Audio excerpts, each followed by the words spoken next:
Welcome to The Explainer. Today, we're getting into the neuroscience of why we do what we do, and more importantly, how we can find new ways forward when we feel, totally stuck. So this all kicks off with a moment that, I think we've all been there. The author of our source material, a neuroscientist named Emily Folk, heard this from her grandmother, Bev. It's that awful feeling of disconnect, right? When you know you should be present with someone you love, but for some reason you just can't. And that right there is a big question we're tackling. We all have these great intentions. We're going to spend more quality time with family, eat healthier, finally finish that project, but our actions just don't line up. Why is that gap so frustratingly huge sometimes? Emily Falk has this great metaphor for it. She says it's like being in a cave, The walls are pressing in, your shoulders are up to your ears. For her, visiting her grandmother felt so important, but the noise of daily life, work, her kids, even just the traffic, made it feel impossible. She was just plain stuck. But what if you could actually change that feeling? Falk says that understanding a really fundamental system in our brain is like someone handing you a flashlight in that dark cave. Now, it doesn't magically teleport you out, but it suddenly lights up all these new levers and pulleys and whole new pathways you never even knew existed. Okay, so what is this flashlight? Well, it's a core system in our brain that neuroscientists call the value system. And believe me, it is running the show behind the scenes for so many of our choices.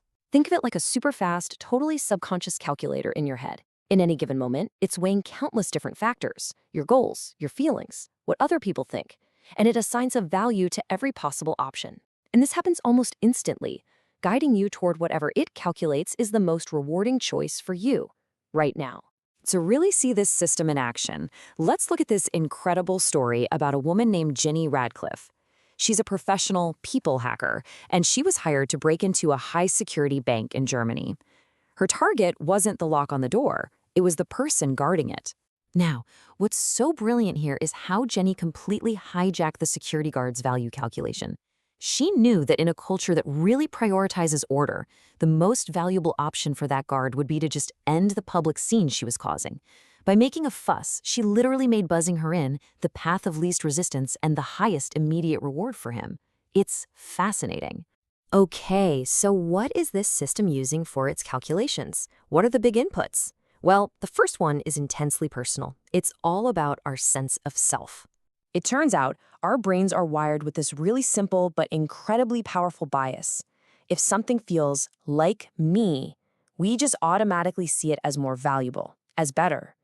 These two things, our sense of self and our sense of value, are actually processed in overlapping parts of the brain.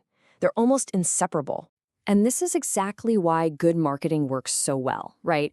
If you see yourself as a free-spirited adventurer, describing a backpack as a symbol of discovery is going to light up your value system way more than just listing its features.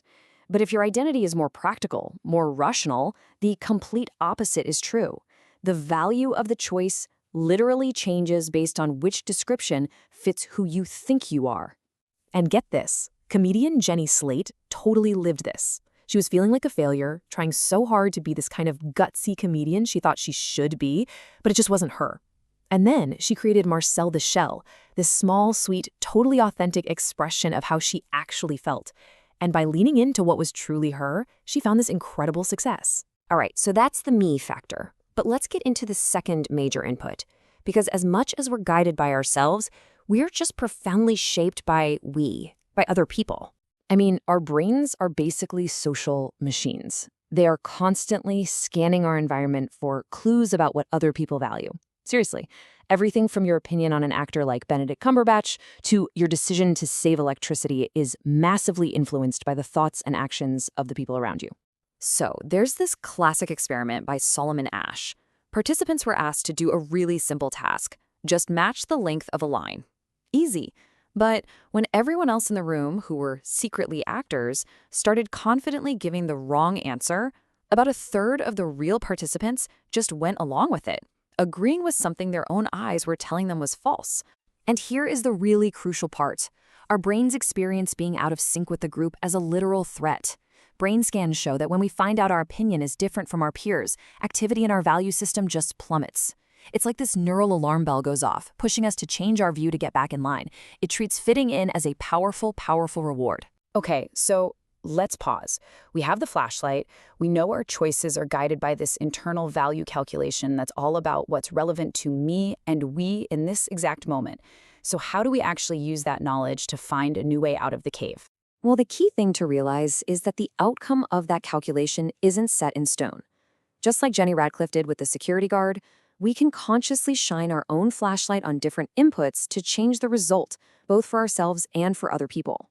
Take a choice that's hard because the reward feels like it's miles away in the future, like exercising. A researcher named Katie Milkman developed this really clever strategy to make it more valuable right now. She calls it temptation bundling. And the logic is so simple. You just pair something you want to do with something you feel you should do. So for Milkman, she only let herself listen to addictive audiobooks like The Hunger Games while she was at the gym. A study that tested this found it boosted gym visits by a whopping 51%. It works because you're hacking your own value system by adding a big, immediate reward.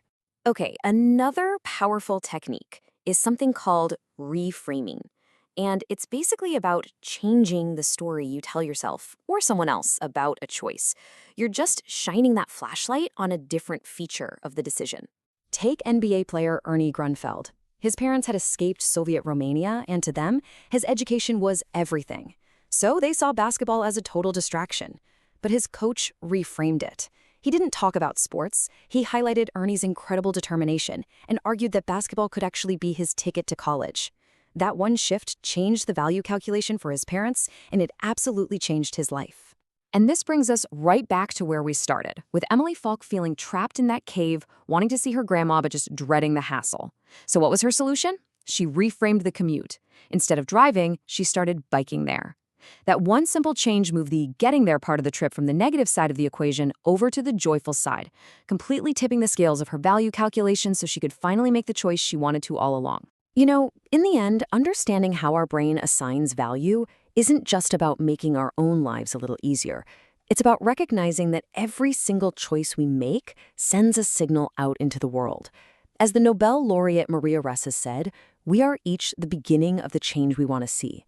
By consciously shaping our own value calculations, we don't just light up our own path, we can actually help light the way for others too.